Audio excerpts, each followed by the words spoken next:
Not every band lives in harmony behind the scenes, especially when egos, years on the road, and creative tension come into play. In fact, it's often only a matter of time before musical chemistry turns into open hostility and bandmates start throwing verbal punches in the press. Take Sammy Hagar, for example. While he always tried to keep things professional during his time with Van Halen, he once admitted he came dangerously close to physically confronting his flamboyant predecessor, Lee Roth. And honestly, Hagar wasn't alone in that sentiment. From the very beginning, brothers Eddie and Alex Van Halen had mixed feelings about Roth. Sure, he was a showman, but sometimes too much of one. His over-the-top antics often felt more like a Vegas act than a rock performance. So when Roth left in the mid-80s, Hagar's arrival brought a refreshing change. A grounded, musician-first approach to fronting the band. But drama wasn't done with Van Halen yet. When Hagar was eventually fired, many assumed it was time for a Roth reunion. And for a moment, it looked promising, especially when the band reunited with Roth for the VMAs. But behind the scenes, tensions flared. Roth couldn't resist hamming it up for the cameras, and Eddie quickly pulled the plug on any future plans.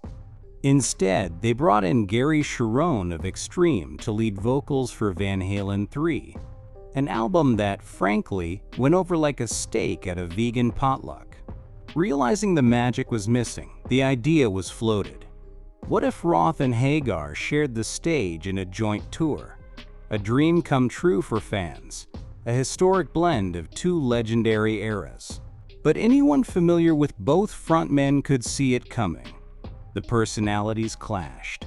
Hagar, always the laid-back rocker, versus Roth, who seemed to thrive in the spotlight like it was his oxygen. Tension simmered under the surface. Hagar even admitted he had to be physically held back from Roth before certain shows. The tour promoters, sensing disaster, stepped in, literally putting up a wall between their dressing rooms. In Hagar's words, "We nearly got into fisticuffs one night. The promoters were like, 'This tour's too successful to risk a lawsuit,' and built a barricade to keep us apart." And make no mistake, Hagar wasn't someone you wanted to push too far. A longtime boxing enthusiast, he knew how to throw a punch. So if Roth ever decided to swing that samurai sword in the wrong direction, Sammy would have been ready.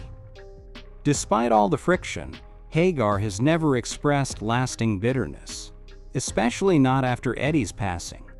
He hoped for a true reconciliation, but time ran out.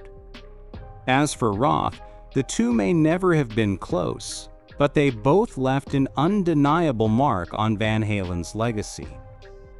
Because while musical magic might happen on stage, that doesn't always mean there's harmony behind the curtain.